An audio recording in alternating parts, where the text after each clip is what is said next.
भाजप आमदार सुरेश धस यांचा कट्टर समर्थक सतीश भोसले उर्फ खोक्याबाईचा आणखी एक कारनामा समोर आलाय। सतीश भोसलेच्या घरावर वन विभागाने छापेमारी करताच अधिकाऱ्यांच्या हाती मोठं घबाड सापडलंय। सतीश भोसले हा वन्य प्राण्यांची शिकार करत असल्याचं सांगितलं जात होतं।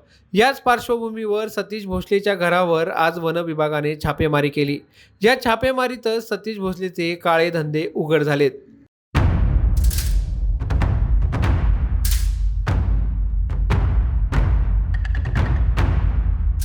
बीडच्या शिरूर तालुक्यातील बावी या गावात हरणांचे कळप आहेत। डोंगर भाग असल्याने येथे अनेक वन्य प्राणी देखील आहेत। याच वन्य प्राण्यांची शिकार सतीश भोसले आणि त्याची गँग करत असल्याचं उघड झालंय। 40 अधिकाऱ्यांनी केलेल्या छापेमारीत सतीश भोसलेच्या घरी धारदार शस्त्र, जाळी, वाघूरसह अनेक गोष्टी आढळून आल्यात।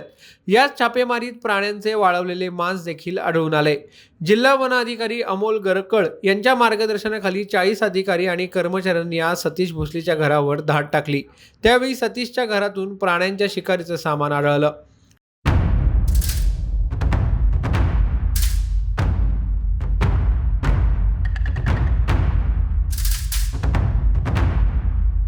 शिकार करणं हा सतीश भोसलेचा एक प्रकारे धंदाच होता असं आता समोर आलंय।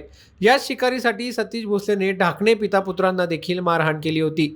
बावी गावातीलच महेश ढाकणे आणि दिलीप ढाकणे यांनी सतीश भोसलेला शिकार करण्यास विरोध केला होता। मात्र सतीश भोसले आणि त्याच्या गँगने दिलीप ढाकणे व महेश ढाकणे यांना जबर मारहाण केली। आता या प्रकरणी सतीश भोसलेच्या विरोधात गुन्हा देखील दाखल झालाय। सतीश भोसलेनं आतापर्यंत मोर, ससे, काळवीट आणि जवळपास 200 हरणांची शिकार केली आहे। सतीश हा हरणांचे मटण खात असल्याचंही सांगितलं जात आहे। तसेच हेच मटण तो आमदार सुरेश धस यांनाही देत असल्याचा आरोप ओबीसी नेते टिपे मुंडे यांनी केलाय। त्यामुळे आता सतीश भोसले प्रकरणात भाजप आमदार सुरेश धस यांचीच शिकार होते की काय अशी चर्चा रंगू लागली आहे। असो, अशाच घडामोडी जाणून घेण्यासाठी माय महानगर लाईव्हला सबस्क्राईब करा आणि बेल आयकॉन प्रेस करायला विसरू नका।